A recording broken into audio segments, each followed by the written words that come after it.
Welcome back, Guardians, to another weapon guide. Today we're going to take a look at the new fusion rifle, which, if you didn't know, is the first fusion rifle in the game that has an aggressive frame.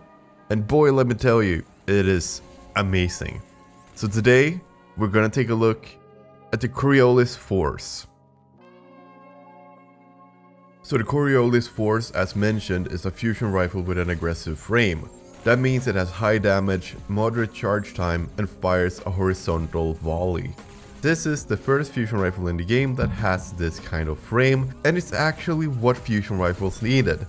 I'm gonna go and say that this is one of my favorite secondary weapons in the game right now, because it deals so much damage. Each shot in the volley fires around 5,300 damage, and you fire 6 of them, so that's around 33,000 damage per shot. And since you can fire around 1 shot per every 0.7 seconds, that means that the DPS for this weapon is very high for a secondary. So definitely, if you haven't already, then try this out. It's great, I guarantee you. And not only that, it's fun. It's a new fusion rifle that's actually good. It's the first fusion rifle in a while that I consider being meta. So let's talk about the actual stats of this gun.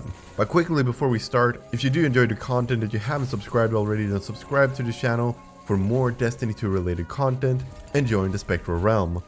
With that being said, let's take a look at the gun.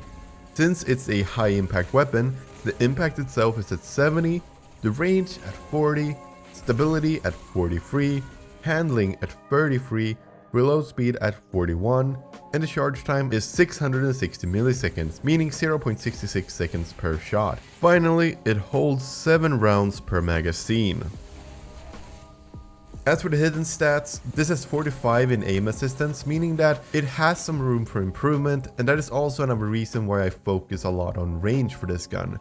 Zoom is at 15, so it's a fairly low zoom, meaning it's very good for close quarter combat. And as for what you would want to go with this weapon, well, this is the first time I'm actually going to go and say for both PvE and PvP you'll only want range.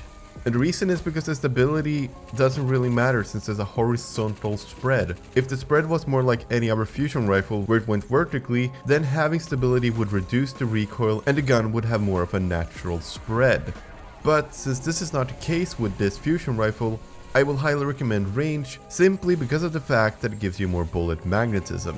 As for the perks, well, to start off with on the PvE side, I would highly recommend Hammer Forged Rifling since this gives you +9 in range. But since there's no real good battery, most of the tier 2s here are kind of a dealer's choice. If you want more damage but a slower charge time, then go with liquid coils. If you want to fire faster but you want to have less damage, then go with accelerated coils. If you want to have something in between, I would highly recommend Projection Fuse, since this gives you a natural +9 in range.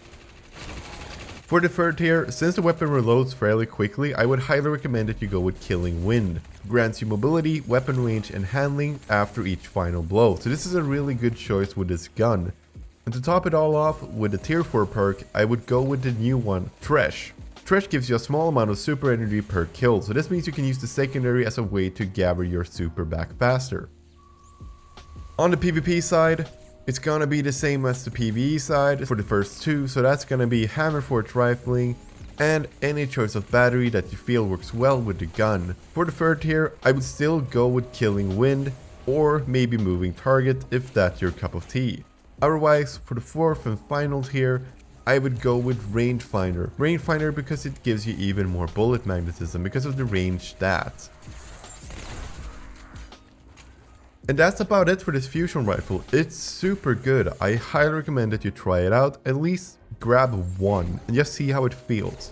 As always, if you did like it or if you hated it, let me know in the comments down below. If you did enjoy the video, then liking the video and subscribing to the channel is a great way to stay up to date on all the latest uploads. It's also a great way to support the channel itself.